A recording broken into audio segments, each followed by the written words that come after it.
Hello दोस्तों, नमस्कार। आज हम क्लास 12th का हिस्ट्री यूनिट 2 इस वीडियो में बताने वाले हैं, जो कि चैप्टर है मौर्य काल से गुप्त काल तक राजनीतिक एवं आर्थिक इतिहास। तो सिंधु घाटी सभ्यता का हमने पिछला लेक्चर में देख लिया। सिंधु घाटी सभ्यता का अन्य कारणों से उसका पतन हो गया, जैसे बाढ़ की वजह से हो सकता है, अकाल पड़ गया होगा। तो ये सारे कारणों का स्पष्ट पता नहीं चला है कि किस तरह से सिंधु घाटी सभ्यता का अंत हुआ। लेकिन उसके बाद आर्य लोग आए, फिर मौर्य काल से यहाँ बहुत सारे राजवंश का स्थापना हो गया। तो उसी से संबंधित हम ऑब्जेक्टिव के माध्यम से इसका अध्ययन करेंगे, जो कि यूनिट 2 है, मौर्य काल से गुप्त काल तक राजनीतिक एवं आर्थिक इतिहास। पहला सवाल है, अशोक किस वंश का राजा था? ऑप्शन है नंद वंश, शिशुनाग वंश, हर्यक वंश, मौर्य वंश। तो अशोक किस वंश का राजा था, ये समझना है। तो एक का सही जवाब हो जाएगा अशोक मौर्य वंश का राजा था। उस समय मौर्य वंश भारत में बहुत बड़ा था, इसका साम्राज्य बहुत विस्तार हो गया था मौर्य वंश का। चंद्रगुप्त मौर्य भी इसी वंश से इसका स्थापना किया था, मौर्य वंश का, नंद वंश को का समाप्ति कर करके। इसका सही जवाब हो जाएगा मौर्य वंश। अगला सवाल है, पाटलिपुत्र के संस्थापक किसको कहते हैं? ऑप्शन है पाटलिपुत्र, जिसे आज पटना के नाम से जानते हैं। आज से 2500 बरस पहले हम इसे पाटलिपुत्र के नाम से जानते थे। उसका स्थापना किसने किया? ऑप्शन है बिंबिसार, अजातशत्रु, उदयन, कनिष्क। तो पाटलिपुत्र का स्थापना किया था उदयन ने। इसका सही जवाब हो जाएगा उदयन। उदयन जो था पाटलिपुत्र के संस्थापक माने जाते हैं। अगला सवाल है, समुद्रगुप्त की तुलना किससे किया जाता है? तो भारत का नेपोलियन भी उसको कहते हैं। तो 3 का सही जवाब हो जाएगा ऑप्शन बी, भारत का नेपोलियन समुद्रगुप्त को कहा जाता है। तो इसका सही आंसर हो जाएगा नेपोलियन। समुद्रगुप्त की तुलना नेपोलियन बोनापार्ट से किया जाता है। इसे नेपोलियन, भारत का नेपोलियन भी कहते हैं। तो इसका सही आंसर हो जाएगा ऑप्शन बी, नेपोलियन। अगला सवाल है, भारतीय इतिहास का कौन सा काल स्वर्ण काल के नाम से जानते हैं? स्वर्ण काल का नाम से जाना जाने वाला कौन सा काल है? ऑप्शन है मौर्य काल, गुप्त काल, मुगल काल, अंग्रेजों का काल। तो भारत के इतिहास में स्वर्ण काल के नाम से जानते हैं। 4 का सही जवाब हो जाएगा ऑप्शन बी, स्वर्ण काल के नाम से जानते हैं। गुप्त काल को स्वर्ण काल के नाम से जाना जाता है। अगला सवाल है, वेदों की संख्या कितनी है? वेदों की संख्या 4 है, ऋग्वेद, यजुर्वेद, सामवेद, अथर्ववेद, जिनमें सबसे पुराना वेद ऋग्वेद है, जिसमें 1028 सूक्त हैं। तो 5 का सही जवाब हो जाएगा ऑप्शन 1, वेद 4 हैं, जबकि वेदांग 6 हैं। इसका सही आंसर हो जाएगा ऑप्शन 1, 4।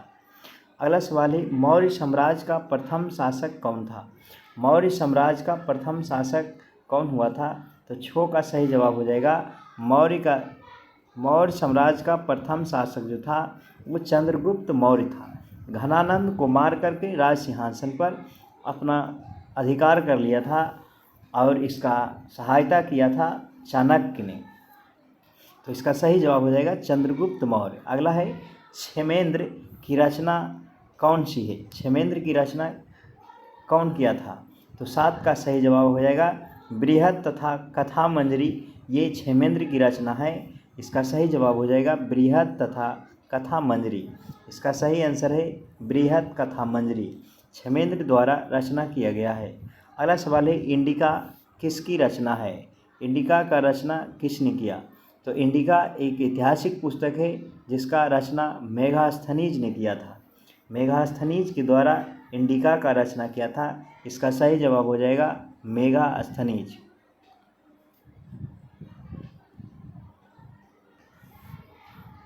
अगला सवाल है, किस गुप्त शासक को लिच्छवी दोहित्र कहा जाता है? किस गुप्त शासक को लिच्छवी दोहित्र के नाम से जानते हैं? तो 9 का सही आंसर हो जाएगा समुद्रगुप्त को लिच्छवी दोहित्र के नाम से जाना जाता है। इसका सही जवाब हो जाएगा समुद्रगुप्त को लिच्छवी दोहित्र के नाम से जानते हैं। गुप्त काल में हस्ती सेना का प्रधान को क्या कहते थे, ये बताना है। गुप्त काल में हस्ती सेना के प्रधान को क्या कहते थे। ऑप्शन है महासंधि विग्राहिक, महाशिवपति, महापलिलुपति, महाबलधिकृत। तो 10 का सही जवाब हो जाएगा ऑप्शन सी महापिलुपति। इसका सही आंसर है महापिलुपति को कहते हैं। गुप्त काल में हस्ती सेना का प्रधान इसको कहा जाता था, महापिलुपति को। अगला सवाल है निम्नलिखित में से महिला संत कौन थी, ये जवाब बताना है। महिला संत कौन थी। मीरा, अंडाल, कराइकल, इनमें से सभी। तो 11 का सही जवाब हो जाएगा मीरा, अंडाल और कराइकल, ये सारी महिला संत हुई प्राचीन काल में।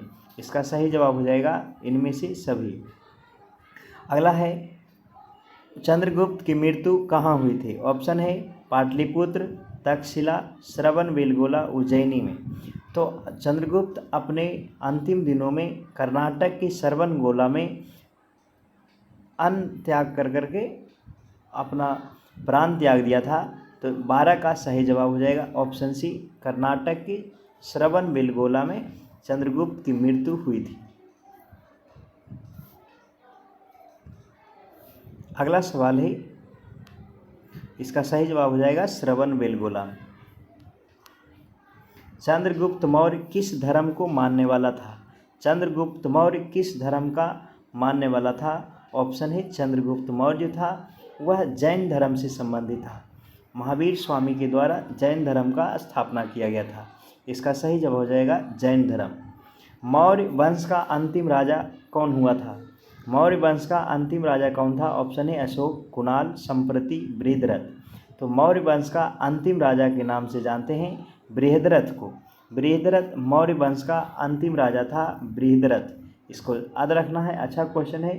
मौर्य वंश का अंतिम राजा बृहद्रथ था। अगला है मौर्यकालीन टकसाल का प्रधान कौन था। मौर्य काल में टकसाल का प्रधान कौन होता था।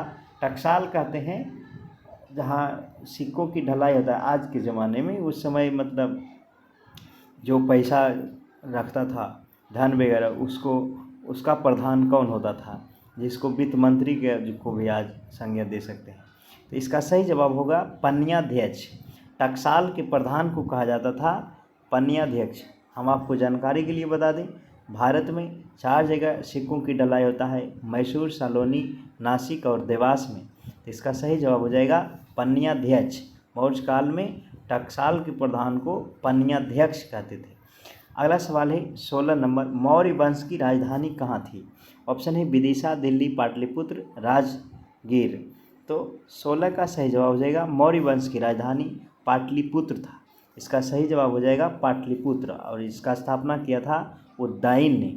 अगला सवाल है मौर्यकालीन कलिंग राज्य कहाँ स्थित था। मौर्यकालीन कलिंग कहाँ स्थित था। ऑप्शन है बिहार, बंगाल, उड़ीसा, मध्य प्रदेश। तो मौर्यकालीन कलिंग कहाँ स्थित था। 17 का सही जवाब हो जाएगा ऑप्शन 3 उड़ीसा। उड़ीसा में मौर्यकालीन कलिंग राज्य स्थित था। अगला सवाल है मौर्य प्रशासन में समाहर्ता कौन हुआ करता था। तो मौर्य प्रशासन में समाहर्ता कौन था। 18 का सही जवाब हो जाएगा राजकीय कर संग्रह अधिकारी। मौर्य प्रशासन में समाहर्ता था राजकीय कर संग्रह अधिकारी। इसका सही जवाब हो जाएगा ऑप्शन बी।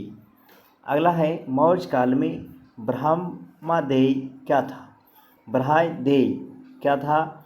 19 का सही जवाब हो जाएगा ऑप्शन सी भूमिदान को ब्रह्मादेय कहते थे। इसका सही आंसर है ब्रह्मादेय।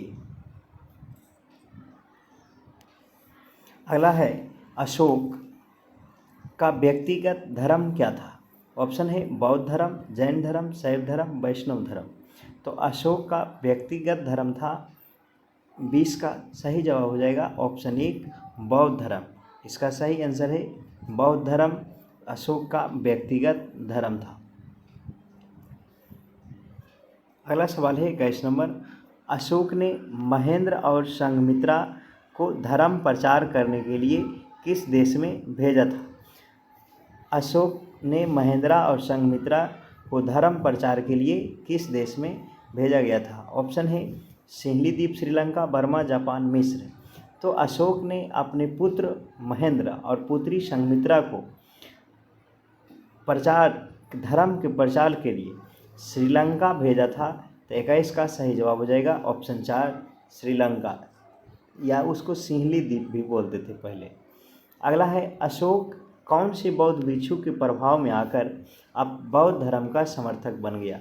वह कौन था बौद्ध भिक्षुक था जिसके प्रभाव में आकर के बौद्ध धर्म का समर्थक बन गया अशोक। तो 22 का सही जवाब बताना है, क्या हो जाएगा ऑप्शन 1, उसका नाम था उपगुप्त। उपगुप्त के बौद्ध भिक्षु था जिसके प्रभाव में आकर के उन्होंने बौद्ध धर्म का अपना लिया। अगला है राजगिर की नगर वधु का नाम था। राजगिर की नगर वधु का नाम क्या था ये बताना है। ऑप्शन है माधवी, अम्बपाली, तस्य, रक्षिता, सालवती। राजगिर की नगर वधु का नाम था 23 का ऑप्शन 4 सालवती। इसका सही जवाब हो जाएगा सालवती। राजगिर का नगर वधु का नाम था सालवती। अगला है किसने लिखा है कि वास्तविक सुकर्म वह है जिसे प्रजा सुखी तथा खुश हो, प्रसन्न। ऑप्शन है मेगास्थनीज, चंद्रगुप्त मौर्य, बिंदुसार, कौटिल्य। तो वास्तविक सुकर्म वह है जिससे प्रजा सुखी और प्रसन्न हो, यह किसने लिखा है। 24 का सही जवाब हो जाएगा ऑप्शन 4 कौटिल्य, जिसे विष्णुगुप्त के नाम से भी जानते हैं। चाणक्य भी इसी को कहा जाता है। इसका सही जवाब हो जाएगा कौटिल्य। अगला है चंद्रगुप्त मौर्य के काल में कलिंग की राजधानी कहाँ थी। चंद्रगुप्त मौर्य के काल में कलिंग की राजधानी कहाँ थी। 25 का सही जवाब हो जाएगा ऑप्शन 3 तोसली। चंद्रगुप्त मौर्य के काल में कलिंग की राजधानी तोसली थी। इसका सही जवाब हो जाएगा तोसली। अगला सवाल है आर्यभट्ट कहाँ का वासी था। आर्यभट्ट कहाँ का था। आर्यभट्ट जिन्होंने जीरो का खोज किया। तो आर्यभट्ट मालवा, कश्मीर, तक्षशिला, पटना। तो आर्यभट्ट जो था वो पटना का था। इसका सही जवाब हो जाएगा पाटलिपुत्र। इन्होंने जीरो का खोज किया था। जीरो देने वाला पाटलिपुत्र ही है। अगला है द्वितीय नगरीकरण के नगरों को क्या कहते हैं। द्वितीय नगरीकरण के नगरों को क्या कहा जाता है, ये सवाल बताना है। ऑप्शन है ताम्रयुग नगर, कांस्ययुगीन नगर, लौहयुगीन नगर, इनमें से कोई नहीं। तो द्वितीय नगर के नाम से जानते हैं लौहयुगीन नगर को। इसका सही जवाब हो जाएगा लौहयुगीन। सबसे पहले तांबा का खोज किया गया था, उसके बाद लोहा। तो द्वितीय नगरीकरण के नगरों को लौहयुगीन के नाम से जानते हैं। अगला है भारत का प्राचीनतम ज्ञात अभिलेख कौन सा है। सबसे पुराना जो अभी तक ज्ञात है उसमें कौन सा अभिलेख है। ऑप्शन है सारनाथ का अभिलेख, गिरनार अभिलेख, बोगजा कोई अभिलेख, मथुरा अभिलेख। 28 का सही जवाब हो जाएगा बोगजा कोई अभिलेख भारत का सबसे प्राचीनतम अभिलेख है। ये अभिलेखों के माध्यम से भी हम भारत की जानकारी, इतिहास की जानकारी प्राप्त करते हैं। अगला सवाल है मेगास्थनीज किस यूनानी शासक के राजदूत के रूप में पाटलिपुत्र आया था। मेगास्थनीज किस यूनानी शासक के राजदूत के रूप में पाटलिपुत्र आया था, उसको लाने वाला कौन था। तो 29 का सही जवाब हो जाएगा सेल्यूकस निकेटर जो था, इसके द्वारा मेगास्थनीज पाटलिपुत्र आया था चंद्रगुप्त मौर्य के दरबार में। तो इसका सही जवाब हो जाएगा सेल्यूकस।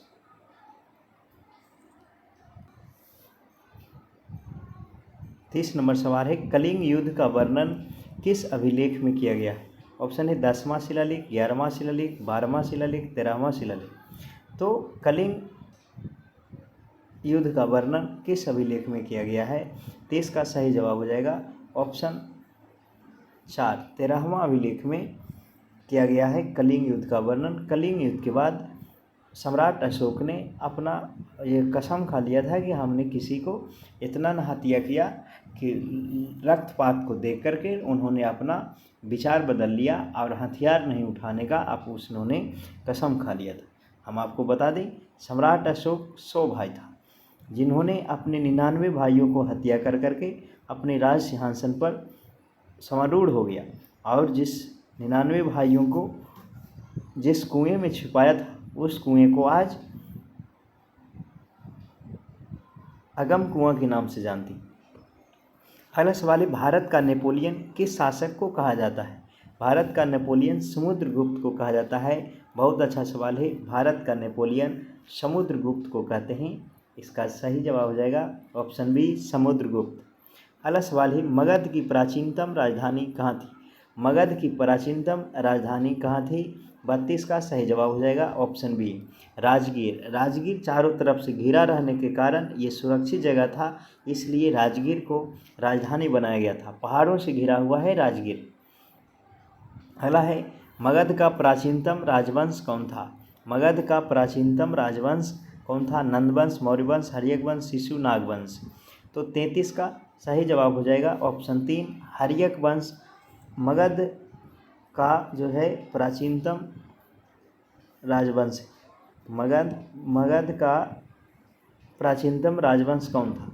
तो 33 का सही जवाब हो जाएगा हर्यक वंश। हर्यक वंश मगध का प्राचीनतम राजवंश था। अगला है पाटलिपुत्र को किस राजा ने सबसे पहले अपनी राजधानी बनाई थी? कौन वो राजा थे जिन्होंने पाटलिपुत्र को अपना पहला राजधानी बनाया था? ऑप्शन है बिंबिसार, अजातशत्रु, उदयन, महापद्मनंद। तो पाटलिपुत्र को राजधानी बनाने वाले कौन थे? ऑप्शन हो जाएगा उदयन। उदयन ने पाटलिपुत्र को अपनी राजधानी बनाई थी। 34 का सही जवाब हो जाएगा ऑप्शन 3। अगला सवाल है पाटलिपुत्र नगर का स्थापना उदयन ने किस नदी के संगम पर किया था? गंगा, सोन, पुनपुन। 35 का सही जवाब हो जाएगा इन तीनों नदियों के संगम पर पाटलिपुत्र का स्थापना उदयन ने किया था। गंगा, सोन और पुनपुन नदी के संगम पर पाटलिपुत्र का स्थापना किया गया। अगला है रथ मूसल नामक आक्रामक यंत्र का प्रयोग किस जनपद में सबसे पहले किया गया था? रथ मूसल नामक एक आक्रामक यह मशीन होता है, किस जनपद में सबसे पहले किया गया था? 36 का सही जवाब हो जाएगा मगध जनपद में रथ मूसल नामक आक्रमण करने वाला मशीन का प्रयोग किया गया था। अगला है ताम्रलिप्ति बंदरगाह कहाँ स्थित है? ताम्रलिप्ति बंदरगाह किस राज्य में स्थित है? ऑप्शन है गुजरात, केरल, बंगाल, महाराष्ट्र में। तो ताम्रलिप्ति बंदरगाह जो है 37 का सही जवाब हो जाएगा ऑप्शन सी बंगाल में ताम्रलिप्ति बंदरगाह स्थित है।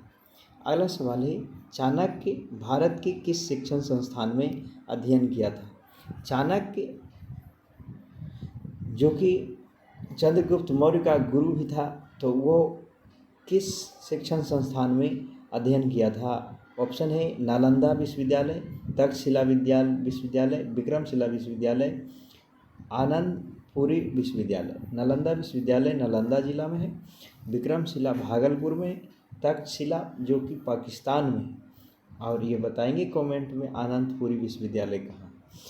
तो चाणक्य जो था वह पुराने ज़माने में चाणक्य किस में अध्ययन किया था?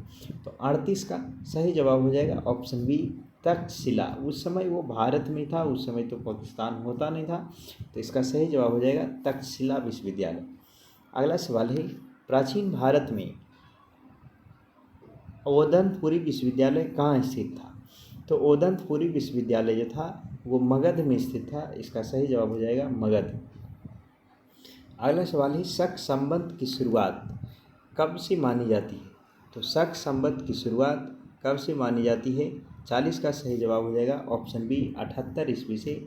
अच्छा क्वेश्चन है VVI, इसको बार बार रिपीट करके देखिए। शक संबंध का शुरुआत 78 ईस्वी से माना जाता है। अगला सवाल है विश्व में पाई जाने वाली सबसे पहली धातु कौन थी?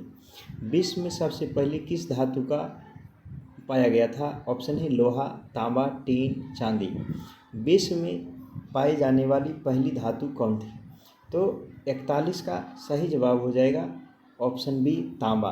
तांबा सबसे पहले प्रयोग में लाया गया था, इसको ध्यान रखना है। जबकि मिश्र धातु में कांसा का उपयोग करने के लिए लोग जान गए थे। भारत का सबसे प्राचीनतम लिपि कौन सा है? लिपि जिससे लिखते हैं, देवनागरी लिपि, रोमन लिपि, तो ये सब कौन सा लिपि है जो भारत का प्राचीनतम लिपि है? अरमाइक, ब्राह्मी, प्राकृत, पाली। 42 का सही जवाब हो जाएगा ऑप्शन बी ब्राह्मी लिपि। ब्राह्मी लिपि जो है भारत का सबसे प्राचीनतम लिपि है। अगला सवाल है प्रयाग प्रशस्ति का संबंध किस गुप्त शासक से है? प्रयाग प्रशस्ति का संबंध किस गुप्त शासक से है? 43 का सही जवाब हो जाएगा ऑप्शन बी, समुद्रगुप्त से। इसका सही आंसर है समुद्रगुप्त से प्रयाग प्रशस्ति का संबंध है। अपने स्वयं के खर्चे से सुदर्शन झील का मरम्मत किसने कराया था? 44 का जवाब बताना है। अपने स्वयं के खर्चे से सुदर्शन झील का मरम्मत किसके द्वारा कराया गया था? 44 का सही जवाब हो जाएगा ऑप्शन सी, रुद्रदामन। रुद्रदामन के द्वारा सुदर्शन झील का मरम्मत कराया गया था। अगला सवाल है, अर्थशास्त्र के लेखक कौन है? अर्थशास्त्र एक पुस्तक है जो राजनीति पर आधारित है। ऑप्शन है वाल्मीकि, वेदव्यास, मेगास्थनीज, कौटिल्य। अर्थशास्त्र पुस्तक का लेखक जो है कौटिल्य है, जिसे विष्णुगुप्त और चाणक्य के नाम से भी जानते हैं।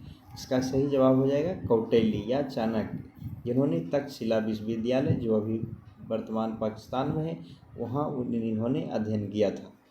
अगला सवाल है, कनिष्क का राज्यारोहण कब किया गया था? ऑप्शन है 44 ईसा पूर्व में, 78, 88, 98।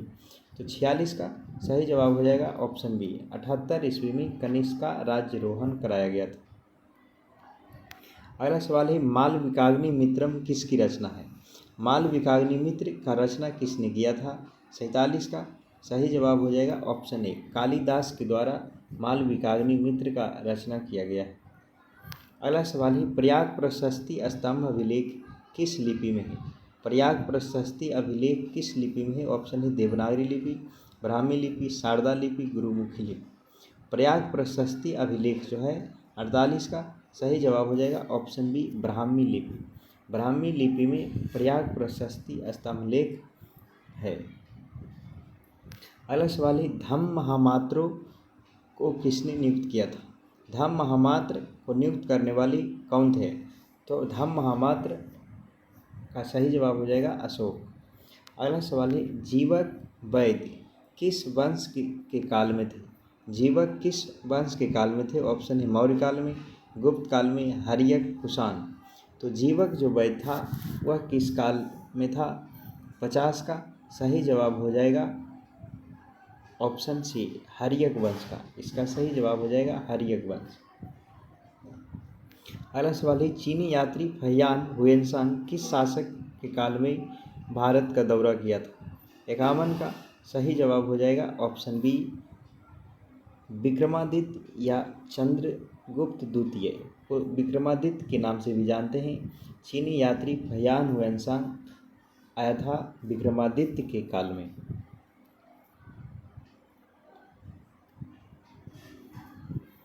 अगला सवाल है, मेगास्थनीज किस भारतीय शासक के दरबार में आया था? मेगास्थनीज किसके दरबार में आया था? ऑप्शन है अशोक, बिंदुसार, चंद्रगुप्त मौर्य, स्कंदगुप्त। तो 52 का सही जवाब हो जाएगा मेगास्थनीज जो था वह चंद्रगुप्त मौर्य के दरबार में आया था। इसका सही जवाब हो जाएगा चंद्रगुप्त मौर्य। अगला सवाल है, किस अभिलेख में सती प्रथा का उल्लेख किया गया है? सती प्रथा का उल्लेख किस में मिलता है?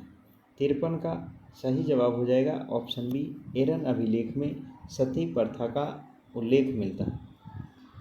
अगला सवाल है, बाणभट्ट की रचना कादम्बरी में किस शासनकाल का वर्णन किया गया है? बाणभट्ट की रचना है कादम्बरी।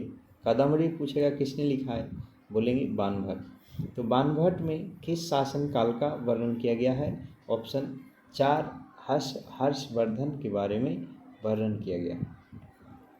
अगला सवाल है, गुप्त संबंध कब और किसके द्वारा शुरू किया गया था? तो गुप्त संबंध जो कैलेंडर से संबंधित है 55 का सही जवाब हो जाएगा चंद्रगुप्त प्रथम 319-20 ईसा पूर्व। इसका सही जवाब हो जाएगा चंद्रगुप्त प्रथम के द्वारा। अगला सवाल है 56 नंबर, पंचतंत्र का रचना किसने किया है? ऑप्शन है आर्यभट्ट, ब्राह्मणिक, कालिदास, विष्णु शर्मा। तो पंचतंत्र जिसमें पशु पक्षियों की कहानी है उसका रचना किया था विष्णु शर्मा। बहुत फेमस बुक है पंचतंत्र का रचना विष्णु शर्मा ने किया था। अगला सवाल है, प्राचीन नालंदा विश्वविद्यालय की संस्थापक कौन था?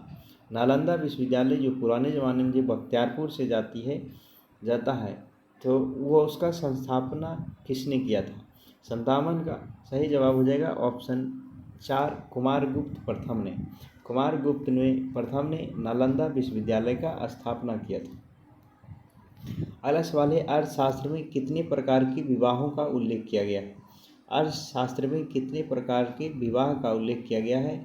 इसका सही जवाब हो जाएगा ऑप्शन 1, 2। 2 गो विवाह का उल्लेख है, लव मैरिज, अरेंज मैरिज। तो 58 का सही जवाब हो जाएगा ऑप्शन 1। अगला सवाल है, अर्थशास्त्र का रचना कब हुआ था? अर्थशास्त्र का रचना कब किया गया था? 59 नंबर सवाल। तो अर्थशास्त्र का रचना 4वीं शताब्दी ईसा पूर्व में किया गया था। इसका सही जवाब हो जाएगा 4वीं शताब्दी ईसा पूर्व में अर्थशास्त्र का रचना किया गया था। अगला है, नालंदा विश्वविद्यालय के छात्र कौन थे? हुआन हुएनसांग, हेनसांग, कुमारगुप्त, हर्ष। तो नालंदा विश्वविद्यालय के छात्र हुआ करते थे ऑप्शन बी हुएनसांग। इसका सही जवाब हो जाएगा हुएनसांग नालंदा विश्वविद्यालय का स्टूडेंट रहा था। अगला है, किस गुप्त शासक को उसके सिक्कों के पर बीना बजाते हुए दिखाया गया है? बीना बजाते हुए दिखाने वाले के कौन सा शासक था? तो 61 का सही जवाब हो जाएगा ऑप्शन 3, समुद्रगुप्त को बीना बजाते हुए दिखाया गया है। इसका सही आंसर है समुद्रगुप्त।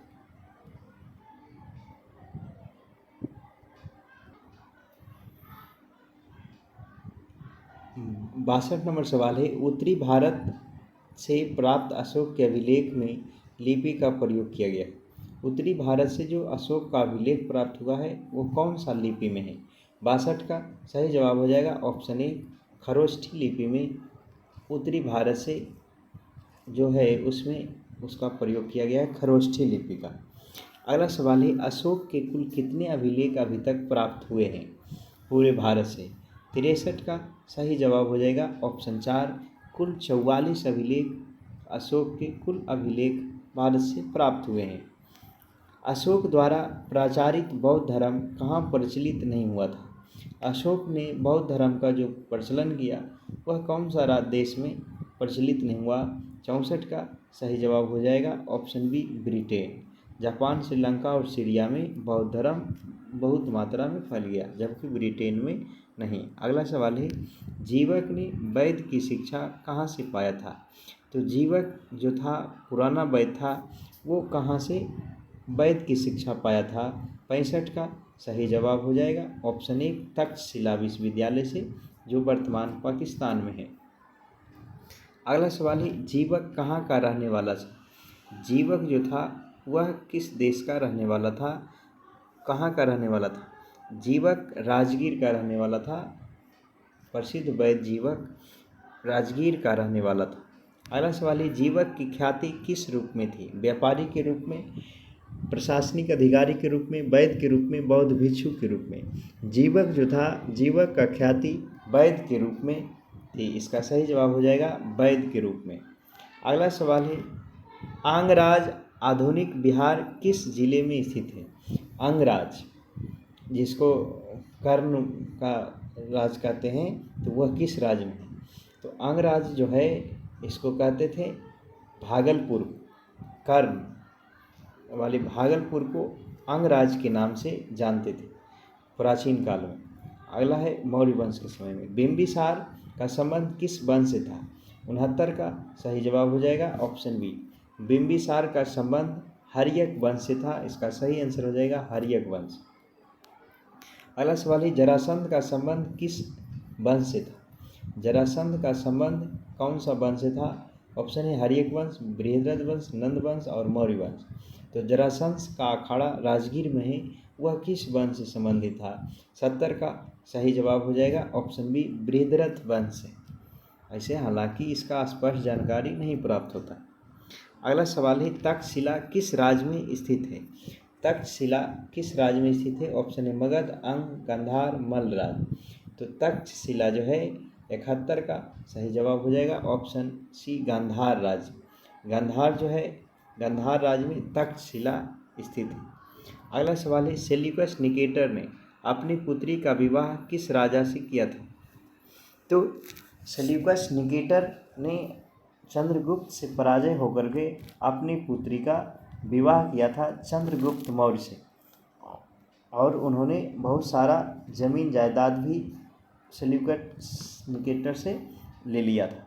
साथियों, इस क्लास में हमने टोटल 72 ऑब्जेक्टिव का अध्ययन किया, जो या तो एग्ज़ाम में आए हुए हैं या ऐसा संभावना है कि वो आ सकता है। तो आप इसे पूरा देखिए,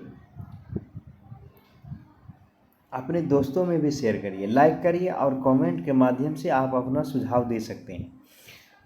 हमने इसका प्लेलिस्ट बना दिया है, इसके पहले वाले भी ऑब्जेक्टिव का है जो कि सिंधु घाटी सभ्यता का है, तो आप उसे नहीं देखें तो आप उसे भी देख लें। ठीक है, इसको पूरा देखने के लिए आपका बहुत बहुत धन्यवाद। बहुत जल्द मिलेंगे नेक्स्ट वीडियो में। Thank you.